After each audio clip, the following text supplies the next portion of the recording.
धर्मानुरागी पुण्यशाली आत्माओं, सौभाग्य है, महान सौभाग्य है कि हमें संतों की वाणी सुनने का हमारे जीवन में ऐसा सौभाग्य बार बार नहीं मिलता है। याद रखना, संतों की वाणी सुनने का हमें सौभाग्य बार बार नहीं मिलता है। मैं आपसे क्या कहूँ, कल की जो कहानी थी, मर्यादा पुरुषोत्तम रामचंद्र जी सेनापति को आदेश देते हैं और सीता को रथ में बिठा करके जंगल की ओर प्रस्थान करते हैं। कल अपनी कहानी जहाँ तक चली थी उसको मैं आगे और बढ़ाने का प्रयास कर रहा हूँ। जंगल बियावन अब आ गया है, सारथी को रोक करके सारथी ने कहा कि मंजिल हुई पूरी, हमें घर को जाए, अशुभ कर्म सीता सती को सताए, आ सुन लाना कथा हम सुनाए, अशुभ कर्म सीता सती को सताए। जंगल बियावन अब आ गया है, रथ को रोक कर सारथी ने कहा है, हे सीता मैया, मुझे राम की आज्ञा थी, राम का आदेश था, मैं आपको इस बियावन जंगल में छोड़ने के लिए आया हूँ। सेनापति जैसे ही उस जंगल में रथ को लेकर के जंगल में पहुंच जाता है और बियावन जंगल है और रथ को वहां खड़ा कर देता है, और जैसे ही खड़ा करता है और वो रथ से उतर करके वह सेनापति जोर जोर से रुंदन करता है, जोर जोर से उसकी आंखों में दर्जन आंसू आ रहे हैं, उसका हृदय जो है वो फट रहा है और कह रहा है कि माँ, हे सीता मैया, तुम्हारा कौन शरण है, कौन तुम्हारी रक्षा करेगा। सीता माता ने कहा, हे सेनापति, इस निर्जन वन में आपकी आंखों में आंसू क्यों रो रहे हो, क्या बात है। सीता ने कहा कि हे सेनापति, आपको मर्यादा पुरुषोत्तम राम की आज्ञा का पालन करना चाहिए, उनके आदेश को पालन करना चाहिए। आप सेनापति को, आपको रोने की कोई आवश्यकता नहीं है। हे माँ, लक्ष्मण ने भी राम को बहुत समझाया, लेकिन वो अपनी हट नहीं छोड़ी। उन्होंने मुझे आदेश दिया, मैं इस जंगल में छोड़ने के लिए आया हूँ। हे देवी, हे माँ, न तुम्हारा कोई भाई है, न तुम्हारा कोई परिवार है, न कुटुंब है, केवल तुम्हारे लिए ये एक बियावन जंगल है, और तुम जंगल में आप कैसे रहोगी, कैसे होगा, क्या होगा। तब सीता ने एक ही बात कही, देखो सेनापति, मेरी एक बात मानो। बोले कि कहो, क्या कहूँ, तुम क्या कहना चाहती हो। तब सीता कहती है, तुम मेरी एक बात मानो, मेरा संदेश राम के लिए भेजना, मेरा संदेश राम को कहना। कहो माँ, तुम्हारा क्या संदेश है। सीता कहती है, सेनापति, राम को कहना कि प्रभु, मेरे त्याग से आप किसी प्रकार का दुख नहीं मानना, मुझे जंगल में छोड़ दिया है, लेकिन मुझे किसी प्रकार का दुख नहीं मानना। दूसरा, महापुरुष को कहना कि धैर्य से काम लेना और प्रजा का पालन करना, न्याय और नीति से प्रजा का पालन करना, यह संदेश राम को जरूर कह देना, जरूर कह देना, जरूर कह देना।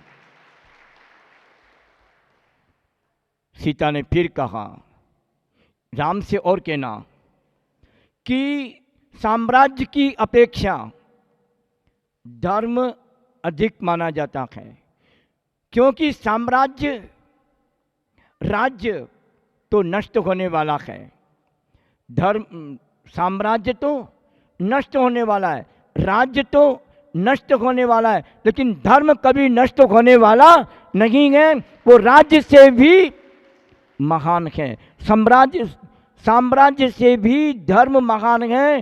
साम्राज्य तो नष्ट हो जाएगा, लेकिन धर्म कभी नष्ट होने वाला, धर्म को कभी नहीं छोड़ना। राम को कहना, मर्यादा पुरुषोत्तम राम को कहना, यह मेरा संदेश है।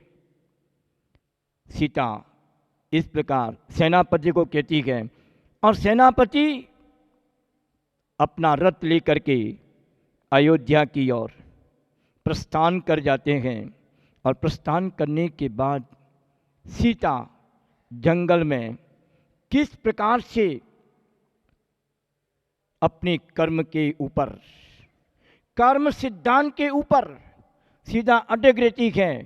वो कहती है कि हे पद्म, हे राम, हे रघुनंदन, हे रघुनाथ, आपको लेश मात्र भी आपका कोई दोष नहीं है, आपका कोई दोष नहीं है। ये सब मेरे पूर्व जन्म के कर्म का ही दोष है। मैंने पूर्व जन्म में ऐसे कोई कर्म किए होंगे जिससे आज मेरा किया हुआ कर्म उदय में आ रहा है। मैंने कोई कर्म किया होगा जो आज मेरा उदय में आ रहा है। पति, पुत्र, पिता, कोई भी लोग क्या कर सकते हैं? मेरा कुछ नहीं कर सकते। जो कर्म मैंने किया है उसको कोई टाल नहीं सकता। कोई लाख करे चतुराई, कर्म का लेख मिटे ना भाई रे। कोई लाख करे चतुराई, कर्म का लेख मिटे ना भाई रे। सीता जंगल में संघर्ष में जीवन होते हुए भी हर्ष में उस सीता ने जीवन को बिताया। उनके ऊपर कैसे कैसे कष्ट आए, कैसे कैसे संकट आए, लेकिन सीता भी अपने कर्म सिद्धांत पर अडिग रही। जो मैंने किया है वो मुझे तो भोगना ही पड़ेगा। दुनिया की किसी की ताकत नहीं, दुनिया की किसी की ताकत नहीं कि मेरे कर्मों को कुछ कर सके। जो किया है उसको तो मुझे भोगना ही पड़ेगा। उस समय सीता क्या कहती है? जंगल में रह करके सीता क्या कहती है? देखो, ही राम लक्ष्मण हनुमान प्यारे, माता पिता भाई कोई न दिखाई। देखो सीता का कैसा कर्म है। जिस माँ ने, जिस पिता ने, जिस भाई ने मुझे पालन पोषण किया है, आज कोई भी मेरे सामने क्या? ही राम लक्ष्मण हनुमान प्यारे, माता पिता कोई ना दिखाए। गर्भ बढ़ चला पाँव लड़खड़ाए, अशुभ कर्म सीता सती को सताए। सीता विचार करती है, हे राम, हे लक्ष्मण, हे माँ, हे पिता, यहाँ तुम कोई भी मेरे नज़र नहीं आ रहे हो। कैसे मेरे कर्म का उदय है? सीता सोचती है कि मैंने पूर्व भाव में किसी का मैंने तिरस्कार किया होगा, मैंने किसी का तिरस्कार किया होगा, तो आज मैं अपने तिरस्कार को प्राप्त हो चुकी हूँ। दूसरी बात, मैंने अन्य जन्म में कमल में स्थित चकवा चकवी का मैंने वियोग किया होगा, तो आज मैं अपनी वार्ता से वियोग को प्राप्त हो चुकी। आज मेरा पति मेरी सहायता नहीं कर रहा है, और यहाँ तक कि मैंने किसी हंस और हंसनी का युगल का मैंने वियोग किया होगा, तो आज मैं अपने परिवार से वियोग को प्राप्त हो गई। आज जंगल के अंदर मैं दुख उठा रही हूँ, कहाँ जाऊँ, कैसे करूँ, किधर जाऊँ। कहते कि हे सद्गुणों के भंडार राम, हे लक्ष्मण भक्त, हे पिता तुम नहीं जानते, हे माता, हे पिता तुम मेरी रक्षा करो, यहाँ कोई भी नहीं है, अब मैं किसकी शरण में जाऊँ, कौन मेरा रक्षा करेगा। लेकिन याद रखना, जब पुण्य का सितारा चमकता है ना, तो रक्षा करने वाला भी आता कि नहीं आता है, जरूर आता है। उस सीता मैया की कोख में 2 बालक लव और कुश, गर्भवती थी सीता, और गर्भवती सीता को रामचंद्र जी ने उस बियावन जंगल में उसको छुड़वा दिया। लेकिन उस सीता के पुण्य से, लव कुश के पुण्य से वहाँ कौन आता है, एक राजा आता है। कोई भाग्यशाली गर्भ इनके आए, कर्मयोग से एक राजा दिखाए।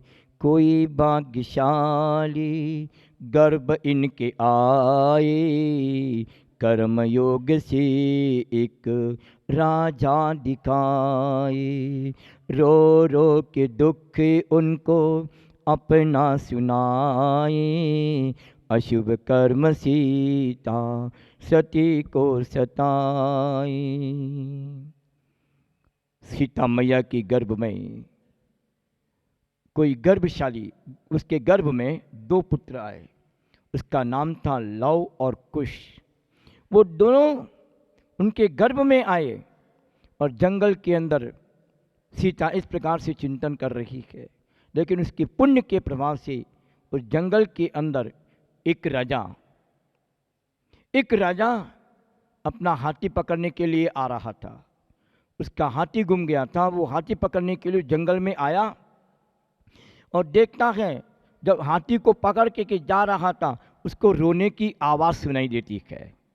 उसको रोने की आवाज़ सुनाई देती है कि इस बियावन जंगल में ऐसी किसकी आवाज़, ये तो कोई महिला की आवाज़ है, ये किसी स्त्री की आवाज़ है, किसी नारी की आवाज़ है, क्यों नहीं मैं जाऊं। अब वो जैसे ही हाथी पर बैठ करके वो राजा जा रहा था, वज्रजंग राजा, तो उस सीता के पास में जैसे वो हाथ जाता है, और सीता सोचती है कि मेरा एक कष्ट तो दूर नहीं हुआ, और ये दूसरा कष्ट मेरे सामने आ गया, क्या करूं, ये कौन है, मैं नारी हूं, ये कौन पुरुष है। लेकिन राजा कहता है कि हे सीता, तुम दुखी नहीं हो ना, तुम कष्ट नहीं पा, दुखी नहीं हो ना, मैं इस देश का राजा हूं, मैं इस देश का राजा हूं, और मैं हाथी पकड़ने के लिए आया था, और तुम यहाँ रो रही हो, मैं आपकी बहन बनाना चाहता हूँ। ये हमारे जैन पद्म पुराण के आधार पर वो सीता को बहन बनाता है। और सीता ने जैसे ही बहन बनाता है, सीता कहती है कि हे राजन, मेरे ऐसे कर्म का उदय आया कि राम ने मुझे छोड़ दिया। वो अपनी व्यथा राजा के सामने कहती है। क्या कहती है? मैं राजा जनक की पुत्री हूँ, भामंडल की बहन हूँ, राजा दशरथ के पुत्र राम की मैं पत्नी हूँ। राजा दशरथ ने कैकेयी वरदान के भरत के लिए अपना पद दे करके तपस्वी को प्राप्त होते हुए वो जो हैं वो जंगल में, और मैं इस जंगल में, यहाँ जंगल में मुझे छोड़ा था। लेकिन मेरा अशुभ कर्म का उदय था, इसलिए रामचंद्र जी ने मुझे यहाँ छोड़ा, लेकिन उनका कोई भी दोष नहीं है। इस प्रकार से वो सीता जो है उस राजा से कहती है कि अब तुमको कोई कष्ट, तुमको किसी प्रकार का मैं कष्ट नहीं दूंगा, और मैं अपने घर पे ले जा कर के मैं अपनी बहन बनाता हूँ। इस प्रकार से वो राजा के घर माँ सीता को ले जाता है, और उधर रामचंद्र जी को अयोध्या में जा कर के सेनापति जा कर के सीता का संदेश देता है। सेनापति उस राजा को रामचंद्र जी को संदेश देता है। क्या संदेश देता है? और राम ने पूछा कि तुम सीता को जंगल में छोड़ के आए हो, तो सीता ने मेरे लिए क्या संदेश दिया? तो सेनापति कहता है कि हे राम, सीता ने बहुत बड़ा संदेश दिया है आपके लिए। मुझ जैसी अबला स्त्री को आपने इस बियावन जंगल में छोड़ दिया है, उसी प्रकार किसी अज्ञानी के द्वारा कहने पर आप धर्म रूपी रत्न को कभी नहीं छोड़ना, धर्म तुम्हारे साथ में चलेगा। ये सीता का संदेश था। और दूसरा संदेश दिया था सीता ने कि जिस देश का राजा न्यायवान होगा, धर्मात्मा होगा, न्याय और नीति से जो राजा चलेगा, वो राजा स्वर्ग में जाएगा। कहाँ जाएगा? स्वर्ग में जाएगा। और जो राजा अनीति, अन्याय और भ्रष्टाचार से काम करेगा, वो राजा मर करके नरक में चला जाएगा। इसलिए राम को कहना कि धर्म को कभी नहीं छोड़ना, धर्म तुम्हारे इस जीवन में भी काम आएगा और अगले भाव में भी। इस तरह से जीवन में धर्म को कभी नहीं छोड़ना। सीता के जीवन में कितने भी कर्म का उदय आया, लेकिन वो हताश नहीं। वो कर्म आपके उदय में तो नहीं आया ना, आपको कोई जंगल में छोड़ने वाला भी नहीं, और तुम जंगल में जाने वाले भी नहीं। ये राम नहीं बन सकते और तुम सीता नहीं बन सकते। इसीलिए जिस समय हमारे कर्म का उदय होता है, उस समय यही विचार करना कि इस माँ सीता का याद करना कि सीता के जीवन में कैसे कैसे कर्म के उदय आए, और ये कर्म तो मेरे उदय में ऐसा तो नहीं आ रहा है कि मैं जंगल में चली जाऊंगी या तुमको जंगल में छोड़ देंगे। इसलिए कर्म सिद्धांत पर तुम अडिग रहो, यही तुम्हारी मनुष्य जीवन की सार्थकता है। बोलिए महावीर भगवान की जय।